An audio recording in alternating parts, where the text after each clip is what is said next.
안녕하세요. YTN-DMB 시청자평가원 고두입니다. 코로나19로 인해 그 어느 때보다도 무더웠던 여름이 지나고 시원한 바람을 온몸으로 느끼고 싶은 계절이 됐습니다.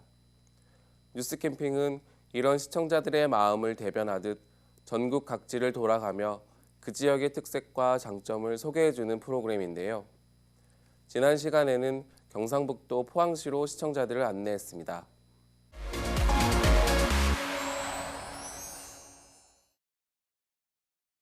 가장 첫 번째로 포항의 작은 마을 장기읍에 대해 소개했습니다.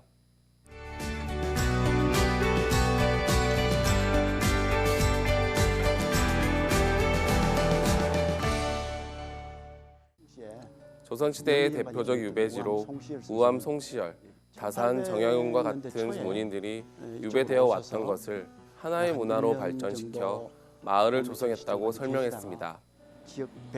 작은 시골 마을의 개발과 발전이라는 측면에서도 대단한 기획인데요. 지방 소멸의 시대에 각 지역의 역사와 이야기를 발굴해 지역을 발전시키려는 지자체와 지역민의 노력이 돋보이는 부분이었습니다. 뒤를 이어 우리 동네의 인물로 활을 제작하는 장인 궁시장 한 분을 소개했는데요. 버드나무를 닮은 유엽전부터 갓촉, 둥근 촉 등에 대한 이야기와 실제 제작 과정을 보여주며 설명을 곁들여 시청자들에게 새로운 정보를 재미있게 잘 전달했습니다.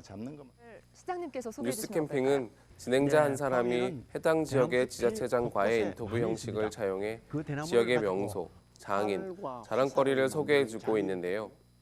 이는 시청자들이 프로그램 순서를 파악할 수 있을 뿐만 아니라 잘 정리된 느낌을 주어 매우 친절한 구성이라고 할 수 있겠습니다. 또한 진행자가 직접 체험을 하고 이 과정에서 나올 수 있는 질문을 적절하게 더해 시청자들은 간접적인 경험을 할 수 있습니다. 이는 소통의 방법으로 시청자들을 매우 배려했다고 생각됩니다.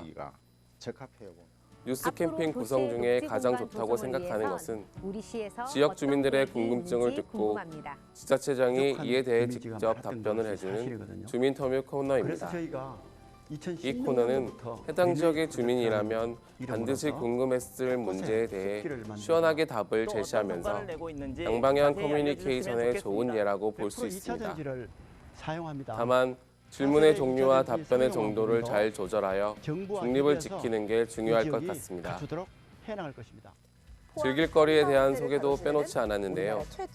둥빈 내양의 물길을 복구해 되찾게 된 포항 운하에서 유람선을 타고 백길을 여행하는 동안 만날 수 있는 철을 이용한 장식물과 바다로 이어지는 아름다운 풍경은 시청자들에게 직접 가보지 않아도 내 집 안방에서 텔레비전을 통해 경험할 수 있는 랜선 여행을 제공해 주었습니다. 뉴스 캠핑은 새로운 이야깃거리를 찾아 떠나는 캠핑 여행을 떠올리게 해줍니다. 코로나19로 인해 외부 활동이 불가능함에도 불구하고 시청자들의 여행에 대한 욕구는 사그라들지 않습니다. 뉴스 캠핑은 이러한 시청자들에게 각 지방의 재미있는 이야기를 소개해 주어 대리만족을 경험할 수 있도록 돕고 있습니다. 지금은 간접 경험을 제공하고 있지만 언젠가 여행이 자유로워지는 날이 오면 뉴스 캠핑이 시청자들의 여행 가이드북이 될 수 있을 것이라 기대합니다.